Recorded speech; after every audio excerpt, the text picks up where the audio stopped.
Yeah, interesting point, right? Those older model Tucsons and older model Hyundais, direct tyre pressure monitor system, really good because it would tell you what the pressure was in each tyre, which is brilliant, so you knew how much you were down by, which tyre it was, super. The only kind of issue on them was, like what you said, the sensors can break. So each tyre has a valve, and at the end of the valve then you have a sensor that sits on it, and it was able to monitor air pressure and all that kind of stuff, which is great. But sometimes when lads are changing wheels and tyres, they end up breaking them, and that's where you got the issue where it was telling you a permanent puncture even though you didn't. It just was broken, so it wasn't giving any feedback.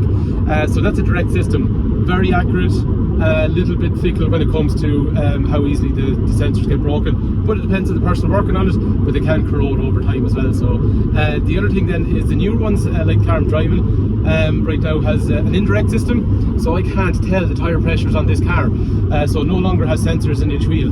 Good, because it's not costing, you can't brake, there's no sensor to brake, which is great.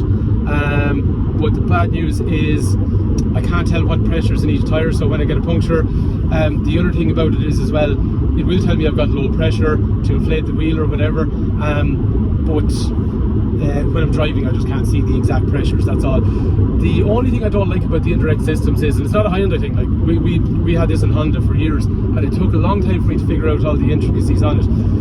If you have a tyre, say the front left and front right tyre, you replace one tyre, different load rating, different speed rating, slightly different profile. Now you shouldn't have an incorrect profile or size in your car anyway, and you shouldn't have differences really in load rating, but it happens from time to time. If they are different, the car will interpret that as different wheel rotation levels, and it'll interpret that as an uninflated tyre, and it thinks then that you've got an uninflated tyre and you've got an orange warning. The other thing is, even if you had a Michelin on one side and a Pirelli on the other side, it'll interpret the different tread pattern as a different wheel rotation. And if, say for example, you had 4 identical tyres, they're really good, you burst one tyre, that means now, say the other tyres are maybe 5 mil of tread and you have a new 8 mil of tread tyre on one side, difference in tread patterns of about 2 millimeters will also allow the system to misinterpret it and think that it's got an uninflated wheel, and again you got an orange light and all that stuff.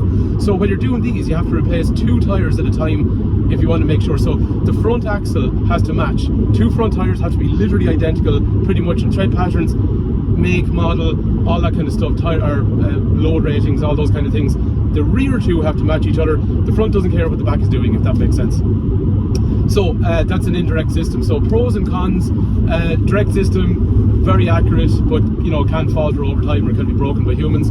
Or the indirect system, hard to break, well, kind of impossible. Well, unless the ABS sensor, I suppose, they can give trouble over time when they corrode, so not infallible, I suppose, either. But less accurate, and they are imperfect in how they interpret stuff.